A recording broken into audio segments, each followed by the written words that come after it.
జనగామ జిల్లా station Ghanpur municipality పరిధిలోని 15, 16వ వార్డుల్లోకి మురికి నీరు వస్తుందని కొన్ని రోజుల క్రితం మా ఎస్ఎస్సీ న్యూస్ ఛానల్లో ప్రసారమైన సమస్యపై మున్సిపల్ కమిషనర్ రాధాకృష్ణ సమీక్షించారు.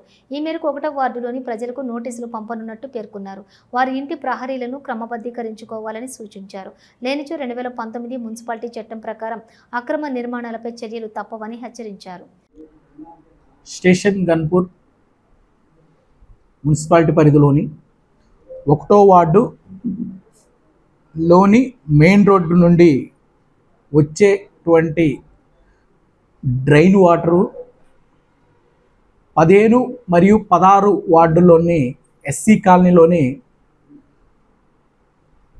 గత 30 సంవత్సరాల క్రితం నాటి ఈ మురుగునీరు అనేది స్టోరేజ్ అయ్యి ఉంటుంది. అట్టి ప్లేస్ని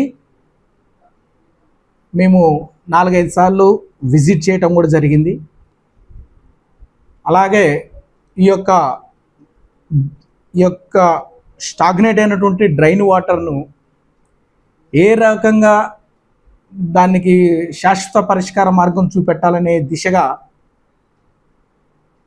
గౌరవనీయులైనటువంటి మన ఆర్డీఓ సార్ గారిని మరియు గౌరవనీయులైనటువంటి మన ఎంఆర్ఓ సార్ గారిని ఇరువురి సమక్షంలో కలవటం జరిగింది.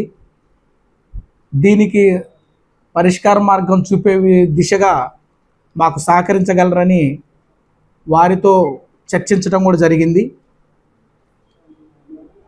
యాజ్ పర్ మున్సిపల్ యాక్ట్ 2009 ప్రకారం దీనికి పరిష్కార మార్గం చూపే దిశగా మేము ముందడుగు వేస్తామని తెలియజేస్తున్నాను. 15 రోజుల క్రితం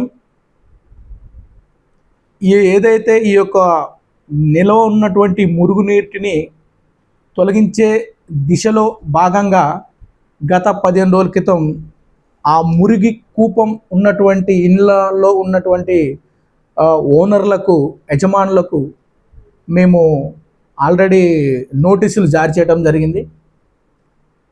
2వ నోటీసు కూడా సిద్ధం చేయడం జరిగింది. అయినా కూడా అక్కడ ఉన్నటువంటి ప్రజలు మాకు ఏ రకంగా కూడా సహకరించట్లేదు. అయినా కూడా మాకు విధుల్లో భాగంగా ఇట్టి చర్యల్ని ఖచ్చితంగా చేపట్టి అక్కడ ఉన్నటువంటి 30 కుటుంబాలకు మేము రక్షణ కల్పిస్తామని చెప్పి